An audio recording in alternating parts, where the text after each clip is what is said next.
trying to do today is to show you that there's a whole wide world of sports that people don't think of, and the ramifications of the various rules and of organizations do affect many people unknowingly. I had mentioned earlier how when I was 14, I became a professional technically by NCAA rules because I had played my freshman year of high school football at Chaminade School in Long Island. I was a co-captain of an undefeated team, did very well, and I wanted to go away to prep school. And the school that wanted me to come there was Del Barton in New Jersey. Anybody here know of Del Barton in New Jersey? That'll be a few. One thing I can tell you from that experience is New Jersey has great athletes, and it always has, and has an awful lot of them. We'll get to that in a little bit. So Del Barton was a great place for me to go. I wanted to go to school there. They had a rule that I could not go home weekends unless I had been there already a semester and had a B+ average. Well, how could that have happened? So my first semester there, I wanted to be able to come home. My parents got on the phone to the coach, and I remember my father saying, well, we want him to be able to come home and visit. And the coach said, well, we'll get it done. We'll make sure he can visit. And sure enough, when I wanted to go home for the weekend or after the game on Saturday, I got to do that. Other students couldn't do that. Other athletes on the team couldn't do that. So that was a benefit that I got that nobody else got. And I did not know that until many years later when doing all this research, long before the internet, that by doing that, I had given up my NCAA eligibility. That seems corny and ridiculous, and I'm sure some of you think, well, that's too technical, that's ridiculous. Don't ever believe that the NCAA would tell you that that's ridiculous. What happened was a couple of years later, when I was 16 years old, I didn't stay at Del Barton very long, one semester, didn't like it very much. Ended up at a school called Friends Academy in Locust Valley, Long Island. We didn't have a lacrosse team either, and I loved lacrosse. Well, I used to practice at the college that I lived near called C.W. Post College, had a great team. And so I was able to practice with a college team, but I had no place to play. So I sought out the Long Island Lacrosse Club. And the coach of the Long Island Lacrosse Club at that time was the coach at Manhasset High School. His name was Richie Moran, and Manhasset High School was a powerhouse in lacrosse. And the Long Island Lacrosse Club was an excellent organization where mostly it was guys who had just come out of college, didn't have any place to go, or didn't go to college. It was kind of the semi-pro team that's now become Major League Lacrosse. Well, they allowed, I got in touch and I wanted to go and play, and they said, sure, you can come play with us. But Richie Moran, who I talked to for the first time the other day in about 40 years, he and I got together on my eligibility, and he said he was very concerned that I was going to lose my eligibility, but he'll check. And I remember going to play in my first game. I was all ready and very psyched up. I was probably at the height of my athletic career, just couldn't wait to get on the field and play. And when I got there, he told me that the guy didn't call him back from the NCAA, and he was very concerned that anything could go wrong with my eligibility, and did not let me play in my first game. I was devastated, and I was angry. But I did end up hearing from him later that next week that, in fact, the NCAA said, as long as I don't accept any money or anything of value, then I could play. And in fact, I did play, and I went on. Rich ran for your information. Soon after left, went to Cornell, won 3 national championships, he's in the Lacrosse Hall of Fame. I thanked him just recently for that one time of being so concerned about me rather than himself or the team. Got a question back there? How do you determine what's of value? I mean, the physical is something that normal people pay money for, even if it's just for eligibility. But flying him down there to get medical services, flying him down... Are you asking about Bo Jackson? Or, I mean, in general, why is one thing of value not of value to this person? It's an excellent question. The gentleman asked Why is one thing of value and not another? When I mentioned the Bo Jackson case as an example, he just got a plane ticket. They didn't pay him to come down. They just gave him a plane ticket. Something of value. What does of value mean? I can point out several things and remind me of later if I don't give enough in the course of the next hour and a half. But there's an example in my article, this puny little few pages, about it addresses the NCAA's specific regulation about value and promoting a commercial enterprise. There was some Florida State football players, as I recall, went to a mall to sign calendars or something for just for fans. The NCAA said you're promoting a commercial enterprise. Those are stores, people there to make money, and because of that, you can't do it. Now, then at the University of Florida, they had a wet T-shirt contest. And one of the women who was a volleyball player won. And for the wet T-shirt contest, she got a trip to the Caribbean, and the NCAA said, it's okay. Why was it okay? I know this is going to be amazing. It is exactly what they ruled. But they said the reason is because even though she was a volleyball player, and they all knew that, any of the students could have won the wet T-shirt contest. I don't know how many of you believe a guy would have won that contest, but not in my era anyway. So she won the contest, and she got to keep the trip, and she didn't violate NCAA rules. Those are just two simple examples of how it's very hard sometimes to figure out where the NCAA is going to come down. In fact, in my experience and all the different athletic directors that I've known, all the people that I've talked to, if you said to them, particularly at colleges and universities, what is it that the NCAA won't allow? They'll tell you, we're not sure.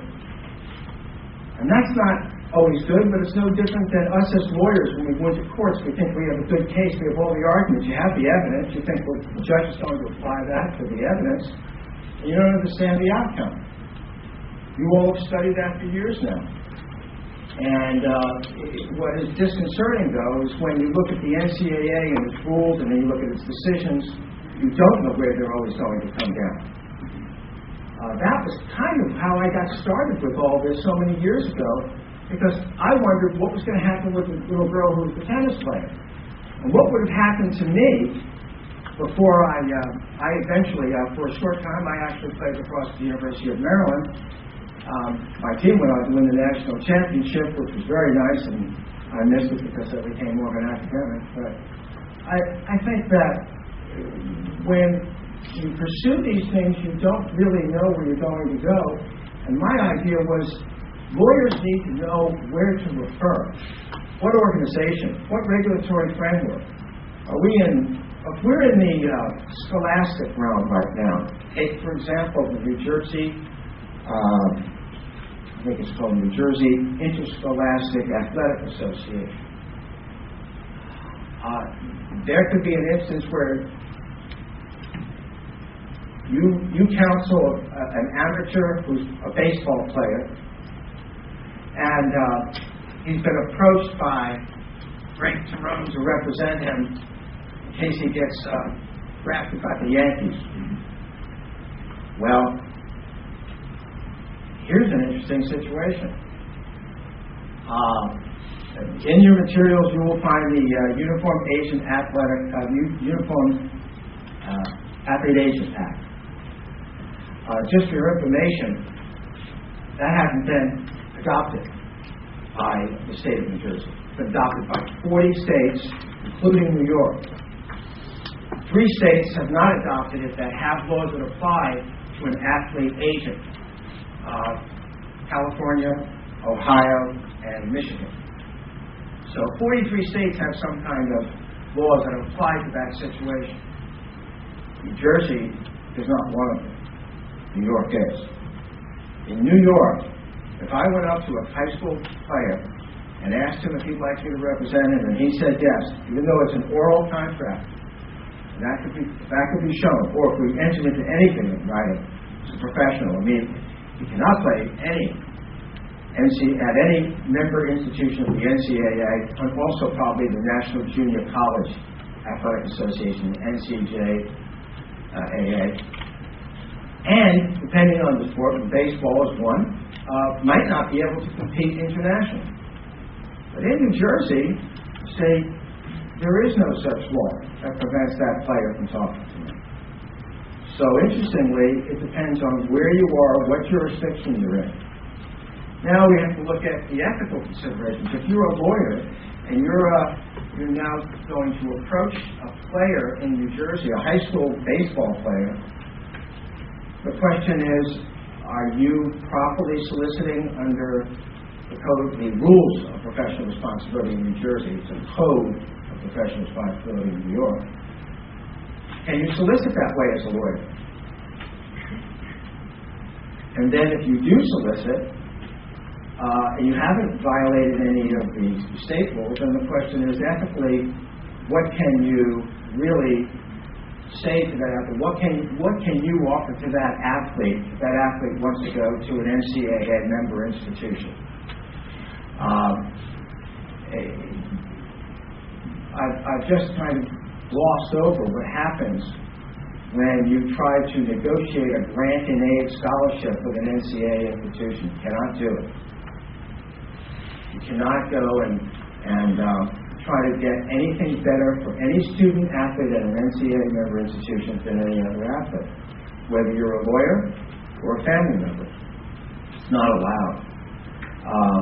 And then if the player's lost eligibility in one arena, may have lost it in all the other arenas. I already gave you the instance of the conferences. So for a moment, let me just kind of step back and say this, that one of the things I've learned in trying to figure out eligibility, what arena I'm in, and what I can do, is ethically, what do I have to do? What is mandated by the jurisdiction of where I am. If I'm a New York lawyer and I go over to New Jersey, and I'm soliciting a New Jersey athlete, well, the New Jersey athlete is protected by New Jersey law. But there is no Asian athlete. If you're a New Jersey lawyer, you're coming over to New York, you better be careful. Because it has adopted the Uniform Athlete Agents Act. Now, you all have the materials, and the reason why I included certain materials was to give you this kind of framework where you can read about them if you want to get into them a little bit more specifically. So for the moment, let's just take a look at the sports law world outline that I've put together. Essentially it's a list of all the various aspects of what I consider to be the sports law world. As a lawyer, we have this notion that there has to be a specific definition for what's an antitrust lawyer. It deals only with antitrust.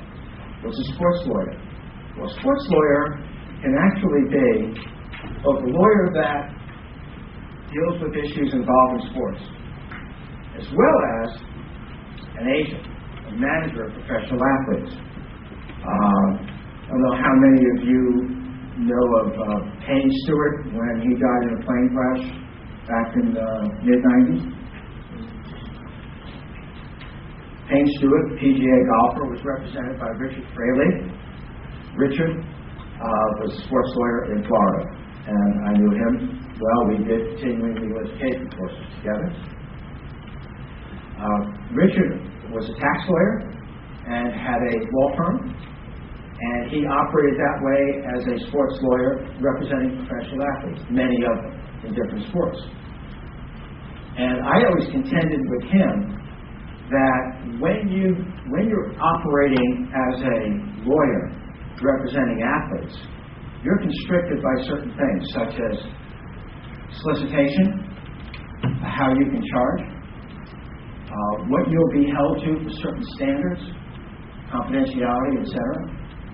And that's very cumbersome. That's why I chose to go a different route when I decided to become a sports agent. If you're a lawyer in New York, you don't have the same solicitation rules as they have, say, in New Jersey. But when you solicit in New Jersey, it's your New York bar solicitation rules that would apply. I think most of you would agree. If you go to Florida, you have, of course, whatever bar you're a member of and however you're presenting yourself, you have those ethical considerations.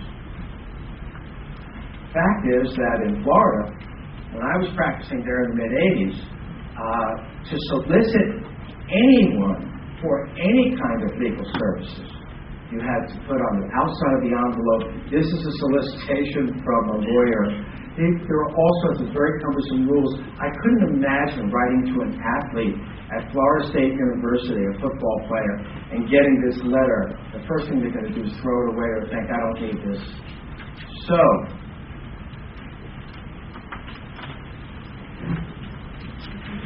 So I'm told that the first thing that I know all of you are ready for this. You have to know that your embedded code for the first hour is Pisces. Pisces. Pisces.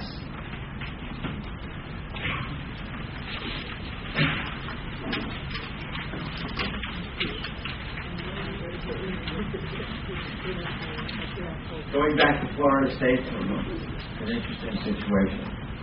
Very interesting situation because I happen to have known people at Florida State at that time and was very involved with people who thought soliciting, at least at the Florida bar lawyer, is very dangerous, and I agree.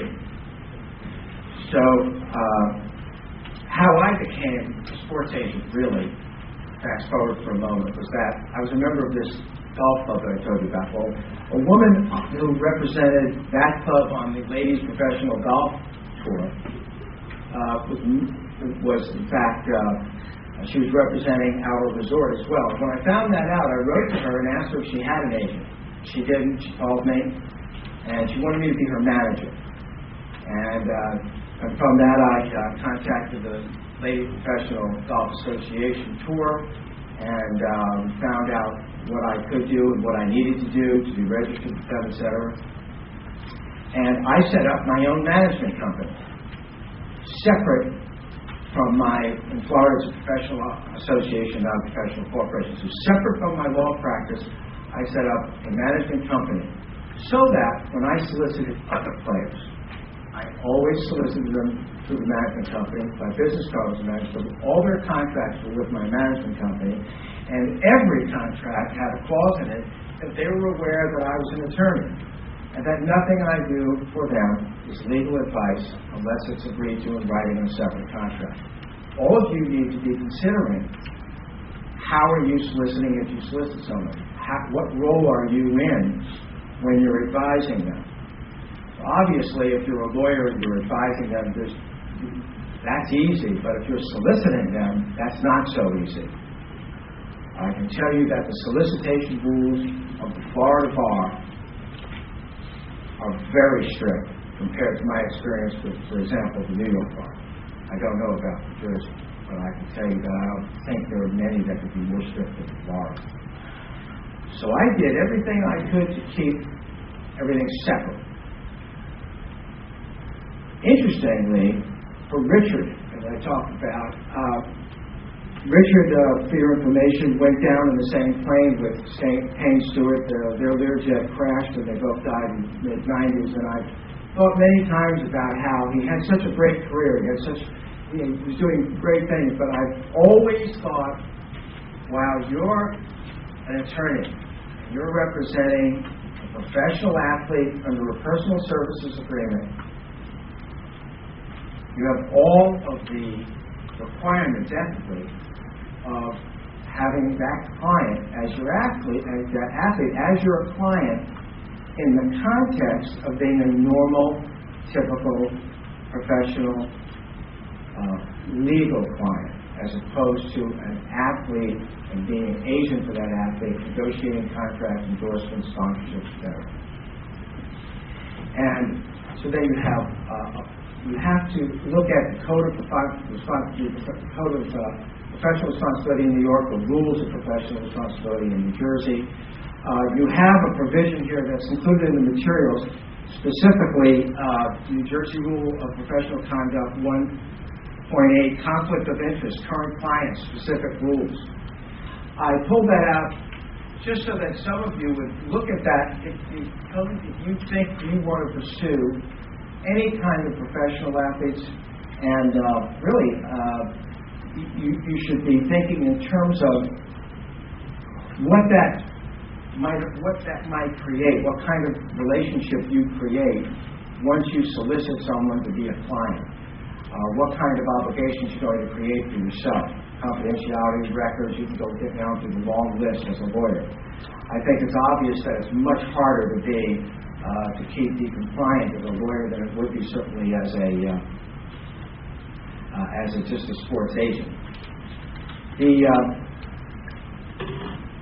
The Code of Professional Responsibility in New York, just for your information, it was left out of materials meant to be in. For New York, that same correlative provision would be Canon 5.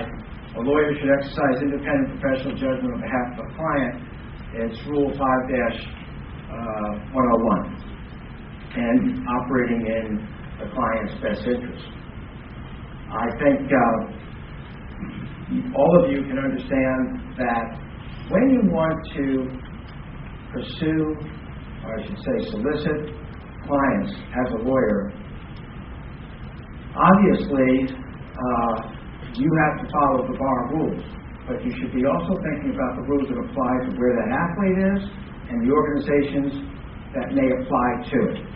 Going back to the outline, now you can see why I've tried to include in it the spheres, as I call them, that you could be in with an athlete. You could be in a scholastic league, intercollegiate league. You could be in a professional league. Another example could be if you had an amateur who was essentially wanting to do something in the summer, participate in some kind of event. Let's call it a state fair. Maybe it's a cheerleader. A cheerleader could be considered an athlete just as much as a NASCAR driver could be considered an athlete. And cheerleaders are given grant and aid scholarships.